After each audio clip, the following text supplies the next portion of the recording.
를 먹을거리로 주노라 하시니 그대로 되니라. 함께 하나님이 지으신 그 모든 것을 보시기에 심히 좋았더라. 저녁이 되고 아침이 되니 이는 여섯째 날이니라. 아멘. 네, 창세기 세 번째 시간입니다.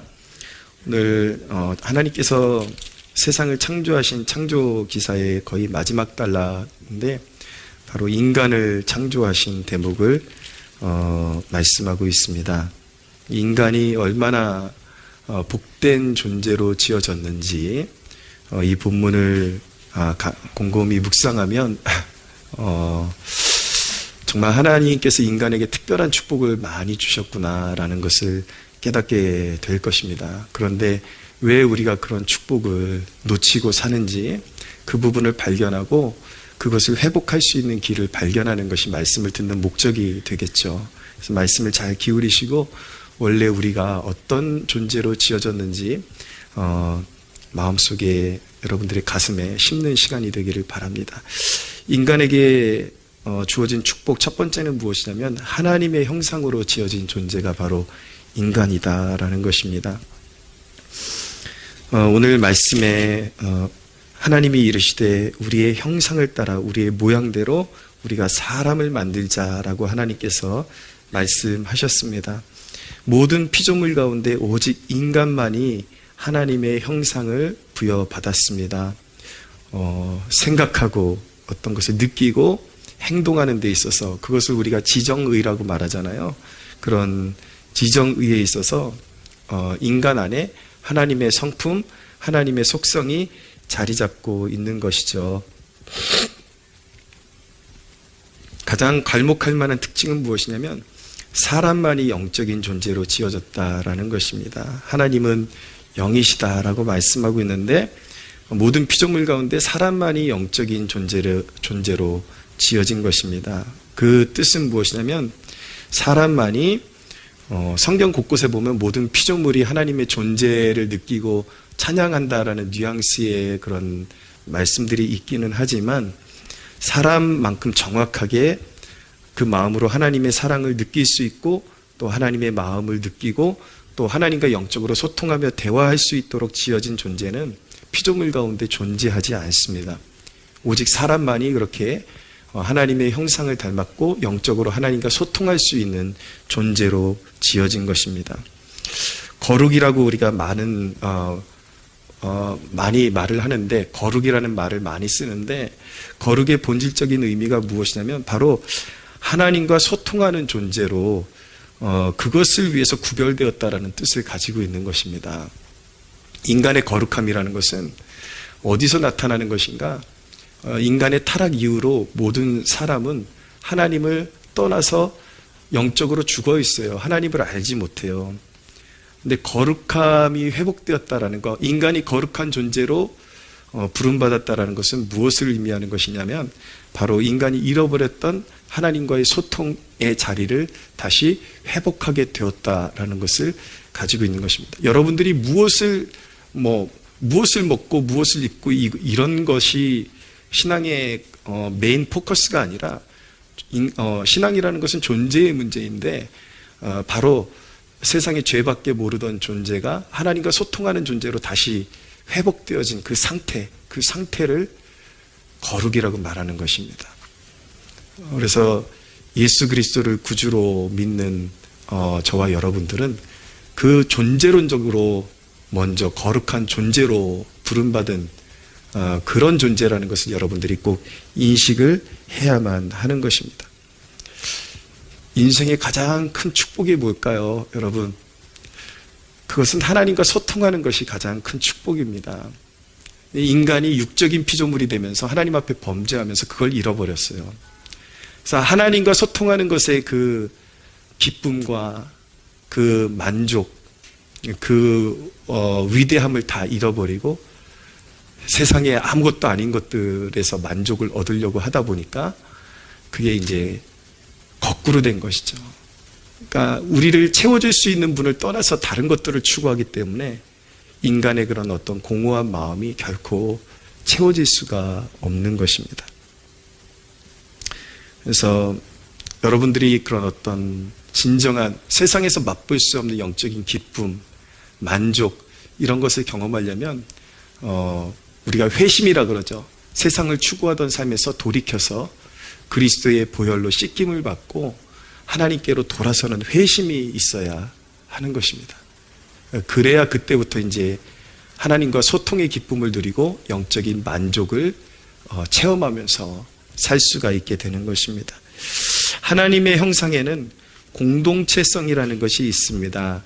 하나님께서 자기를 소개하실 때에 우리의 형상을 따라 우리의 모양대로 이렇게 말씀하시는데, 이 대목이 바로 하나님께서 삼위일체로 거하신다라는 것을 이렇게 간접적으로 보여주는 최초의 대목이라고 말씀드릴 수가 있습니다.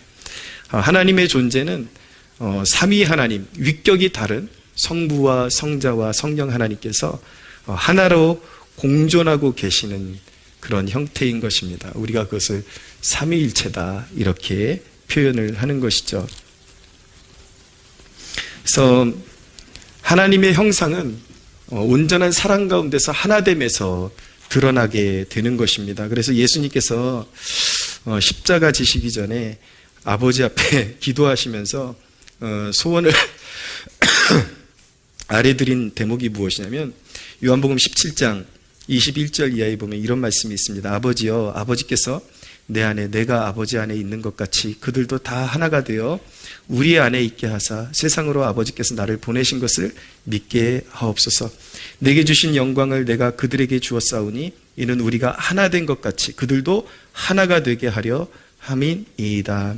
곧 내가 그들 안에 있고 아버지께서 내 안에 계시어 그들로 온전함을 이루어 하나가 되게 하려 함은 아버지께서 나를 보내신 것과 또 나를 사랑하신 것 같이 그들도 사랑하신 것을 세상으로 알게 하려 함이로소이다 라고 말씀하고 있는데, 쉽게 풀어서 말씀드리면 교회된 우리가 하나 될 때에 세상이 우리를 하나님의 자녀로 알아보게 된다라는 그런 뜻을 가지고 있는 것입니다. 교회로 모여가지고 교인들끼리도 서로 사랑하지 못하는데 누가 거기서 하나님의 사랑을 느낄 수가 있겠습니까?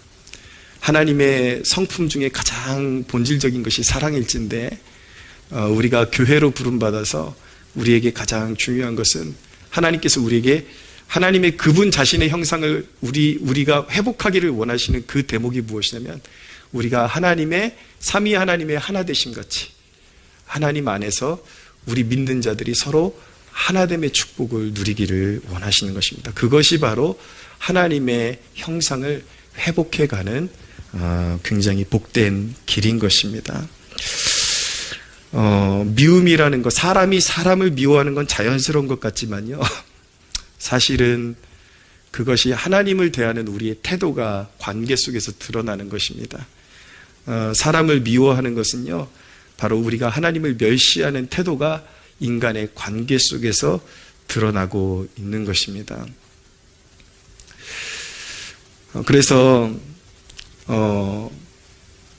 진리 안에서 사랑하는 것, 진리 안에서 사랑하는 것, 그것을 배워가는 것, 그것이 바로 하나님의 형상의 가장 중요한 부분이라고 말할 수가 있겠습니다. 그렇게 인간은 하나님의 형상으로 지어진 축복을 누리는 존재라는 것을 우리가 깨달아야 되는 것이고, 두 번째, 인간에게 주어진 축복은 무엇이냐면 하나님의 대리자 역할을 부여받은 존재라는 것입니다. 하나님의 대리자. 감히 이 피조물이 무엇이간데 하나님의 대리자로서의 그런 역할을 부여받은 존재가 바로 인간이라는 것입니다. 26절 하반절에 보면은, 자, 우리가 사람을 만들고 그들로 바다의 물고기와 하늘의 새와 가축과 온 땅과 땅에 기는 모든 것을 다스리게 하자 하시고 라고 말씀하고 있습니다. 모든 피조물을 지으시고 마지막에 인간을 지으시고 그 모든 피조물을 인간으로 하여금 다스리게 하자, 다스리는 그 영적인 권위를 주신 것, 그것이 인간이 받은 축복입니다. 하나님의 역할은 무엇이냐면 피조물을 복되게 해주시는 것이거든요. 관리하고 가꾸시는 것, 이걸 이제 오늘 성경의 다스림이라고 표현하고 있는 것입니다.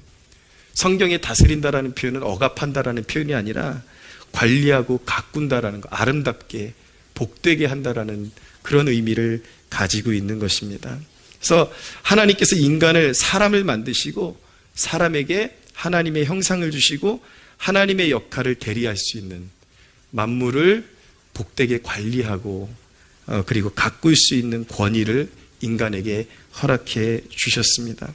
그래서 인간이 가장 행복해지려면 하나님께서 다스리라고 주신 그런 모든 피조세계를 섬기는 것이 아니라 다스리는 위치에 있어야 영적인 질서가 바로잡히고 진정한 만족과 행복이 거기서 오게 되는데, 문제는 무엇이냐면 인간이 하나님을 떠나면서 이걸 바꿔버렸다는 것입니다.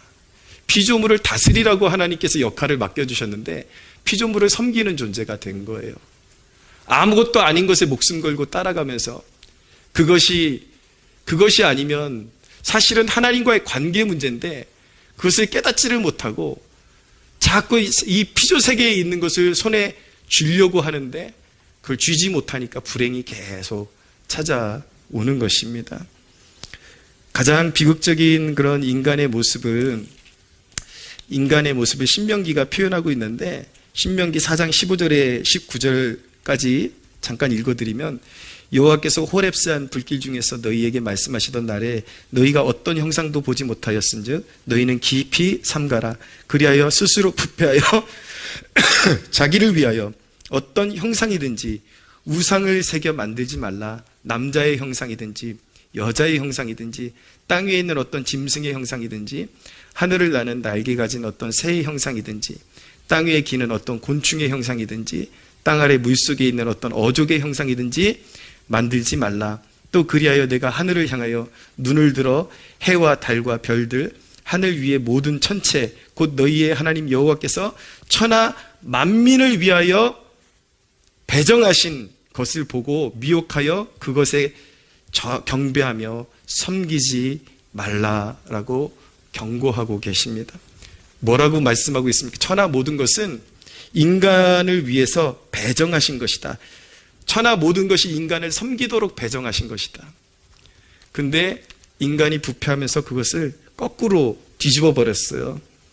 그래서 오히려 그런 피조물들에게 인간이 어디까지 타락을 하냐면 하나님의 지위를 입혀버리는 것입니다. 타락한 인간이. 별것도 아닌 거 만들어 놓고 그걸 신이라 그러고 그걸 하나님처럼 섬기는 것이죠. 근데 그런 돌로 깎아 만든 우상만이 우상이 아니라 이 세상의 피조세계에 속한 모든 것들이 하나님께서 우리로, 인간으로 하여금 다스리는 그런 위치에 두셨는데 인간이 그것들을 신처럼 섬기는 거예요. 거꾸로 된 거죠. 하나님은 버리고 피조물은 신의 위치에 갖다 놓고 하나님의 위치에 갖다 놓고 그것이 나의 행복이고 그것이 나의 만족이 되는 것처럼, 그거 없으면 못 사는 것처럼 그렇게 거꾸로 하나님은 내팽개치고 피조물을 자기 머리 위에 갖다 놓고 섬기니까 계속 짓눌리고 불행해지고 그런 삶을 살아가게 되는 형편이 된 것입니다. 우리 인생의 두려움이라는 것은 어디서 오는 것이냐면 마땅히 두려워할 분을 두려워하지 않는 데서 오는 영적인 질병이 두려움인 것입니다. 하나님을 가장 두려워하고 하나님을 가장 사랑하면 세상 그 어떤 것도 두려워하지 않게 됩니다. 근데 그것을 뒤집어 버리고 하나님을 가장 우습게 보고 세상 만물, 때로는 사람에게 배워서 저 사람한테 잘 보여야 될 것 같아. 사람이 신이 된 거예요. 어떤 걸 가져야 될 것 같아. 사물이 신이 된 거예요. 피조물을 두려워하는 존재가 된 거죠. 그러니까 그 마음에 평강이 없고 항상 두려움이 가득한 것입니다. 원래 인간은 천하 만물 앞에서 당당하고 위풍당당하고 만물의 영장으로서 관리하고 아름답게 가꾸고 다스리는 존재로 지어졌는데 인간이 하나님을 버리고 하나님께로부터 등을 돌리고 떠난 이후로 피조물에 대한 두려움이 자리 잡기 시작했습니다. 저는 참 이렇게 태어날 때부터 이렇게 심적으로 굉장히 이렇게 유약하게 태어난 사람 중에 한 명입니다. 어렸을 때부터 왠지 모르게 막 그 귀신 막 이런 걸 생각하면 막 덜덜덜덜 떨리고, 그게 너무 심해가지고 저는 20대까지도 혼자 잠자는 게 너무 힘들었어요. 20대 초반, 20대 중반까지도 그렇게 두려움이 많고, 어디 여행 가면은 그 장엄한 그 바위산 같은 거 이렇게 밑에 서잖아요.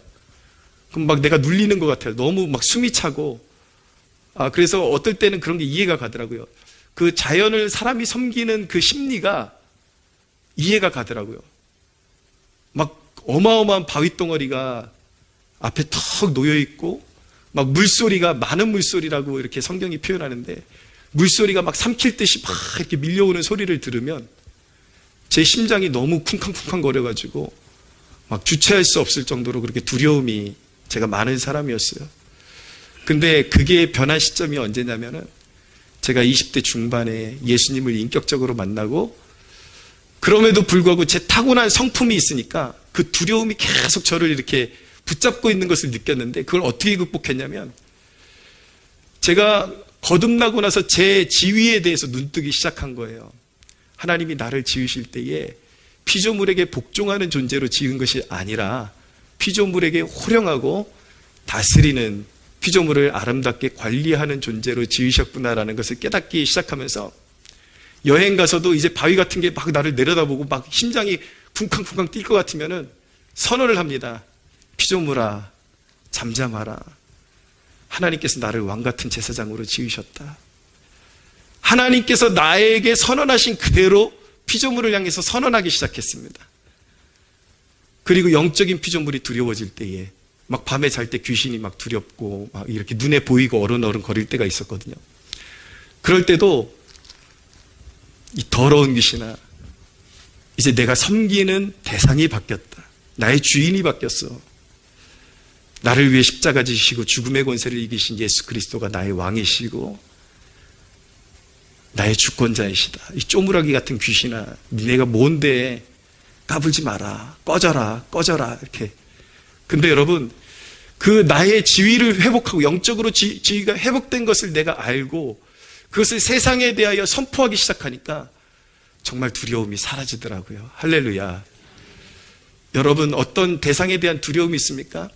여러분들이 예수 안에 얻은 그 지위를 다시 여러분들의 마음에 각인하고 선언하십시오. 아마 여러분들 오묘한 걸 느끼실 거예요.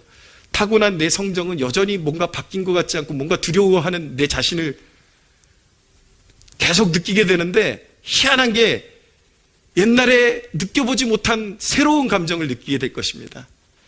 피조물아, 잠잠하라. 나는 왕같은 하나님의 자녀다. 내 아버지가 천하 만물을 지으신 우리의 하나님이시다 라는 것을 선언할 때에, 희한하게 내 육신의 어떤 생리적인 부분은 두려워하고 있는 것 같은데, 마음 어딘가에서부터 그것을 극복할 수 있는 용기와 담대함이 흘러나오는 것을 경험하게 되는데, 거기서부터 하늘의 평강이 임하는 것을 경험하게 되는 것입니다. 할렐루야. 여러분들에게 하늘의 평강이 있어지기를 축원합니다. 선언하셔야 돼요. 그래야 여러분들에게 부여하신 그런 자녀의 지위를 선언하십시오. 그것이 두려움을 이기는 길인 것입니다. 세 번째, 하나님이 인간에게 주신 축복은 무엇이냐면 사명을 주셨습니다. 28절을 보십시오. 28절 같이 한번 읽어보겠습니다. 시작. 하나님이 그들에게 복을 주시며 하나님이 그들에게 이르시되 생육하고 번성하여 땅에 충만하라. 땅을 정복하라. 바다의 물고기와 하늘의 새와 땅에 움직이는 모든 생물을 다스리라 하시니라. 아멘. 지금 읽은 이 본문을 문화명령이라고 일컫습니다. 하나님께서 인간에게 주신 문화적인 명령이다라고 그렇게 일컫습니다. 하나님께서 인간에게 복을 주시면서 생육하고 번성하고 충만하라고 그렇게 명령하셨습니다. 하나님께 순종하는 것이 엄한 데 있는 것이 아니라 하나님께 순종하는 첫 번째 다리가 무엇이냐면 생육하고 번성하는 데 있습니다. 생육하고 번성하는 데 복이 있습니다. 농부의 손길이 부지런히 움직여서 결실이 풍성해지는 것처럼 인간의 그 사람의 번성함에 하나님의 복이 있는 것입니다. 하나님의 명령을 받들어서 번성할 때에 하나님의 그런 축복 아래서 번성할 때에 하나님의 뜻은 경건한 하나님의 자녀들이 세상을 충만하게 채워가는 것입니다. 그것이 하나님의 섭리입니다. 그래서 그 말씀에 순종할 때에 복이 있는 것입니다. 행복의 기초는 다른 데 있지 않습니다. 믿음 안에서 아름다운 가정을 이루어서 하나님의 창조 명령에 순종하기 시작할 때 거기에 복이 있는 것입니다. 바로 그 일을 위해서 하나님의 형상으로 만드시되 인간을 만드시되 오늘 말씀해 보면 27절에 남자와 여자를 만드셨다라고 말씀하고 있습니다. 인간으로서 하나님께 지어진 그 피조물로서 그리고 만물의 영장으로서 하나님께서 주어진 그런 하나님께서 인간에게 주신 그 사명을 받드는 첫걸음은 한 남자와 한 여자가 신앙 안에서 아름답게 성장해서 영육 간의 강건함을 이루고 가정을 이루고 생육하고 번성하는 것에 있습니다. 여러분, 차별금지법이라는 이야기 들어보셨습니까? 교회들이 왜 그렇게 차별금지법을 반대하는지 아십니까? 차별을 금지한다. 이거 자체는 어휘 자체는 바른 것 같아요. 그러니까 이제 사람들이 이 속내를 모르는 사람들이 왜 기독교인들은 차별하지 말자 그러는 것에 대해서 그렇게 반기를 들고 그렇게 혈안이 되어 있느냐, 그렇게 이제 기독교인들을 오해하고 힐난을 하죠. 근데 거기에 속사정이 있는 거예요. 하나님이 만드신 창조 질서에 따라서 인간을 평등하게 하자 그러면 누가 뭐라 그러겠습니까?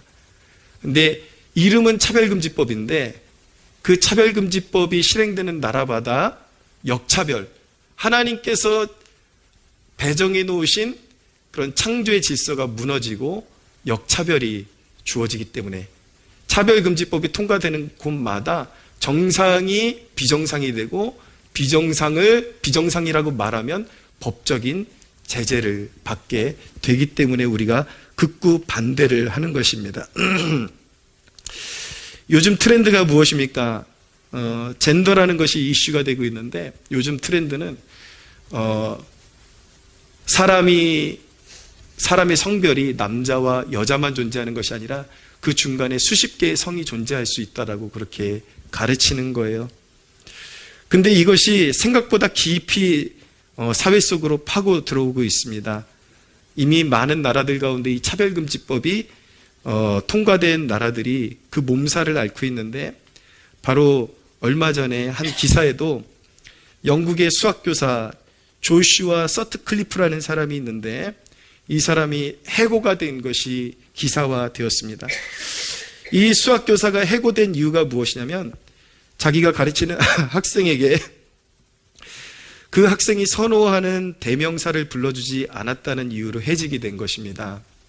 그러니까 이 차별금지법이 통과된 나라 같은 경우에는 남자와 여자가 있을 뿐만 아니라 또 그 사람의 그 당사자가 오늘 기분에 나는 남자야 그러면 남자가 될 수도 있는 거고, 나 오늘 기분은 좀 여성미가 강해, 나 오늘 여자야 그러면 그 대명사를 불러줘야 돼요. 남자인데 여자라고 불러줘야 되는 거죠. 여자인데 그 사람의 기분에 따라서 남자라고 불러줘야지 법의 저촉을 받지 않게 되는 것입니다. 아니면 나는 오늘 남자도 아니고 여자도 아니고 중간에 어떤 젠더인데 내 기분이 그래, 나 오늘 그렇게 불러줘 그러면 그렇게 불러줘야 되는 거예요. 그런데 이 교사가 기독교인이에요. 하나님의 창조 질서를 믿고 있는 사람이죠. 그래서 그가 원하는 대명사를 불러주지 않고 그냥 여자에게 여성이라고 불러준 것 뿐인데 그것으로 인해서 해직이 된 것입니다. 그러면서 그가 고백한 것이 한 내용이 무엇이냐면 그가 이렇게 말했습니다. 난 기독교 신앙과 생물학적 진리를 표현했다는 이유로 괴롭힘을 당하고 내 삶의 모든 부분을 면밀히 조사받아야만 했다. 여러분, 차별금지법이 되면 이제 통과되게 되면 그런 나라들은요, 보세요. 누가 제일 타겟이 되겠는가? 누가 제일 불이익을 보게 되겠는가? 사실 세상 사람들은 하나님의 창조의 그런 개념이 없기 때문에 그 사람이 원하는데 남자라고 불러주던 여자라고 불러주던 그게 그렇게 개의치 않을 수도 있는 거예요. 그 부분에 있어서 가장 민감한 사람들이 누구냐면 바로 기독교인들이죠. 하나님이 사람을 창조하셨고 이 문화 명령에 따라서 남자와 여자를 하나님께서 분명하게 지으셨는데 거기에 대해서 분명하게 이의를 제기할 사람들은 기독교인이고 교회밖에 없는 거죠. 그러면 그 법안들의 그 서슬퍼런 그 날이 결국은 어디로 향할 수밖에 없냐면 교회로 향할 수밖에 없는 것입니다. 그래서 실제로 심심치 않게 동성애가 죄라고 그렇게 설교하는 설교자들, 그리고 하나님께서 남자와 여자를 만드셨다라고 그렇게 설교하는 설교자들이 종종 심심치 않게 그런 나라들에서 실제로 감옥까지 가는 일들이 벌어지고 있는 것입니다. 정상적인 행보가 아니죠. 근데 지금 우리나라에서도 열심히 국회의원들이 그것을 법안으로 발의하고 있어요. 그래서 우리가 깨어서 막아야 되는 것이 바로 차별금지법을 우리가 하나님의 창조 질서를 우리가 사수해 내야 하는 그런 사명을 가지고 반대를 해야 하는 것입니다. 근데 중요한 것은 무엇이냐면 역할 질서, 남자와 여자 이 개념의 역할과 질서가 있단 말이에요. 이 역할과 질서도 하나님의 형상의 한 대목이라는 것을 기억해야 하는 것입니다. 성부와 성자와 성령, 하나님이라는 한 본질에 있어서 평등하고 똑같습니다. 그러나 성부와 성자와 성령 하나님 안에서도 역할과 질서가 있으십니다. 아들 하나님은 아버지 하나님께 복종하고, 성령 하나님께서는 자기를 나타내시는 것이 아니라 아들 하나님께서 순종하신 그 십자가의 사랑을 하나님의 백성들에게 그 은혜를 입혀주시는 사명을 감당하시는 것입니다. 그래서 서로에게 그 질서 안에서 침해하지 않으시고 서로를 존중하시고 공존하시는 분이 바로 우리 하나님이십니다. 하나님 안에도 역할과 질서가 있다는 것이죠. 바로 그 원리 속에서 남과 여를 창조하신 것입니다. 똑같은 인간으로 존귀하게 지으셨어요. 거기에는 차별이 있을 수가 없는 것입니다. 그러나 남자와 여자 모두 하나님의 존귀한 자녀들이지만 질서 속에 있을 때 남자가 남자 역할을 주로 하고 여자가 여자 역할을 주로 해낼 때에 거기에 샬롬의 평안이 있는 것입니다. 할렐루야. 무슨 말씀이냐면 최근에 회심한 어떤 분의 고백은 자기가 여자인데, 생물학적으로 여자로 태어났는데 남자가 되고 싶었다라는 거예요. 그래서 이제 그 호르몬 주사 맞고 남자 역할을 자기가 실제로 해봤는데 오히려 자기가 실제로 남자 역할을 하면서 생각이 깨어지는 계기가 됐다라고 고백하는 부분이 무엇이냐면, 자기는 남자랑 차별받는 게 너무 싫고 남자처럼 뭐 군대도 갈 수 있고 또 무거운 짐도 들 수 있다라고 생각했는데, 실제로 자기가 호르몬 주사를 맞고 근육은 좀 더 커진 것 같은데 이런 뭐 물류센터 같은 데 있잖아요. 그런데 가서 이제 남자들하고, 진짜 남자들하고 섞여서 일해 보니까 자기가 가지고 태어난 그 여자라는 그 체력의 한계를 뛰어넘지를 못한다라는 것을 발견했다라는 거예요. 조금만, 저 남자들은 조금 막 여전히 부지런하게 일하고 있는데 자기는 호르몬 주사를 맞고 막 했는데도 불구하고 조금만 무거운 거 들고 왔다 갔다 하면은 막 지치고 막 이렇게 힘들어하는 그 모습 속에서 그가 자연스럽게 깨달은 것이 무엇이냐면, 아무리 호르몬 주사를 맞아도 하나님께서 지으실 때 남자와 여자로 지으신 것을 숨길 수가 없구나라는 것을 깨닫게 되었다라는 것입니다. 여러분, 왜 그렇게 피곤하게 삽니까? 하나님께서 지으신 대로 살면서 그 질서에 순종하는 것이 남자가 남자의 역할을 잘 감당하고, 물론 여자가 남자의 무거운 짐을 덜어주기도 하고 남자가 여자의 무거운 짐을 덜어주기도 하는 것이지만, 주로 하나님께서 맡겨주신 그 질서 속에 있을 때에 인간에게 진정한 평안이 있고 기쁨이 있다는 사실을 믿으시기를 바랍니다. 여러분, 하나님의 명령에 순복하는 데 복이 있습니다. 생육하고 번성하라고 말씀하시잖아요. 인간에게 아름다운 가정을 이루고 생육하고 번성하는 데 복이 있습니다. 그런데 젊은 세대들에게 두려움이 있죠. 지금 이렇게 두 사람 살기도 버거운데 아이까지 생기면 어떻게 살아야 할까, 그런 이제 버거움이 있는 것 알고 있습니다. 그런데 여러분, 하나님을 신뢰하십시오. 우리 한결이 가졌을 때 개척 초기였는데 처음에 이제 아이가 생겼다는 걸 알았을 때는 이제 아직도 한 10개월 정도 남았으니까 되게 여유 있게 느껴졌어요. 그때쯤에 교회가 많이 변화되겠지, 아이를 부양할 수 있겠지, 그런 기대감을 가졌는데 10개월이 지나서 아이가 이제 나올 때가 됐는데 교회는 변한 게 하나도 없는 거예요. 그러니까 솔직히 아내가 이제 출산하러 병원에 갔는데 제 마음이 막 무너져 내리는 것 같았습니다. 이제 이 애를 어떻게 키워야 되지? 막 조금만 더 있다 나오지 이 녀석.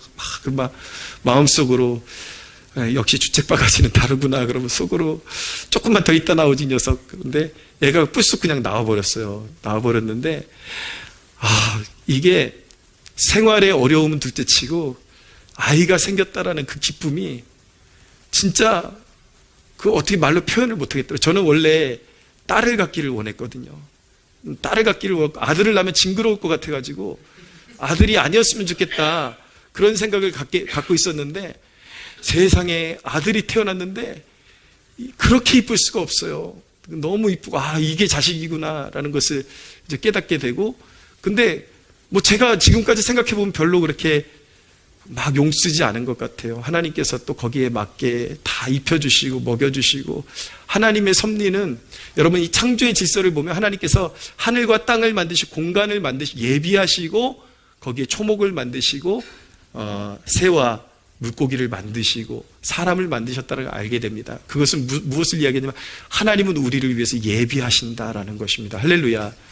보이는 것 없어도 하나님의 말씀이 그렇다면 순종합니다. 그럼 하나님께서 환경의 문을 열어주신다는 것을 신뢰하시기를 바랍니다. 여러분, 아이가 태어나면요, 기를 때 어려움이 있습니다. 그렇지만 여러 가지 어려움이 있지만 그 아이가 신앙 안에서 자라나서 가정과 사회에 기여할 일에 비하면 그 어려움은 아무것도 아닌 것입니다. 사람 하나만 그냥 나는 출산했을 뿐인데 그 아이가 나라를 구할 수도 있습니다. 할렐루야. 누군가가 태어났기 때문에 전쟁통에 전쟁을 그치는 역할을 하고 망한 나라를 일으켜 세우는 역할도 하는 것이죠. 하나님 나라도 교회도 다 기울어져 가고 망해도 신앙 안에 기른 그 자식 하나가 교회를 일으켜 세울 수도 있는 것입니다. 할렐루야. 순종하면 복이 있습니다. 할렐루야. 그래서 저는 요즘 우리 교회 태의문을 활짝 열어주소서 그렇게 기도하고 있습니다. 기도를 해야 되는데 꼭 드리고 싶은 말씀이 있어서, 근데 여러분 이 문화명령은요 본 어게인이란 거듭남이라는 견지에서 읽을 때 본문이 새롭게 다시 읽혀지게 되는 것입니다. 단순히 이 문화명령은 그냥 생육하고 번성하라는 데 그치는 것이 아니라 거듭난 하나님의 백성들에게 주시는 메시지가 있는 것입니다. 하나님은 여러분이 영적으로 번성하는 성도가 되기를 원하십니다. 영적인 아비와 어미가 되기를 원하십니다. 그것이 생육하고 번성하라는 뜻인 것입니다. 그것은 어둠과 절망 가운데 죽어가는 영혼들을 전도함을 통해서 얻어지는 축복인 것입니다. 할렐루야. 하나님은 여러분이 성령으로 충만하여 사회 곳곳을 하나님의 정의와 사랑으로 물들이기를 원하십니다. 여러분에게 허락된 모든 피조세계의 영적 질서를 바로잡기를 원하십니다. 갈라디아서 5장 1절에 보면 그리스도께서 우리를 자유롭게 하려고 자유를 주셨으니 그러므로 굳건하게 서서 다시는 종의 멍에를 매지 말라라고 말씀하고 있습니다. 말씀 맺겠습니다. 여러분, 오늘 이 설교를 통해서 한 가지만 기억하십시오. 여러분을 세상의 피조물에 복종하는 존재로 지으신 것이 아니라 하나님의 형상이요 왕 같은 제사장으로 여러분들을 지으셨습니다. 할렐루야. 예수 그리스도를 주로 섬긴다라는 것은 사탄에게 빼앗겼던 이 축복을 다시 찾아오는 것을 의미하는 것입니다. 두려움이 있습니까? 세상이 두려우십니까? 세상으로부터 만족을 느끼지 못하고 있습니까? 본래 여러분들에게 주신 것은 그런 것이 아닙니다. 놀라운 영적인 축복을 여러분들에게 주셨습니다. 주 예수를 믿으십시오. 그분을 주인 삼고 따라가십시오. 사탄이 다 뒤집어 놓은 것을 하나님께서 다시 바꾸어 주실 것입니다. 두려워하는 존재가 아니라 세상을 다스리는 존재로, 복되게 하는 존재로. 할렐루야. 오늘 그 축복을 회복하는 여러분들 되십시오.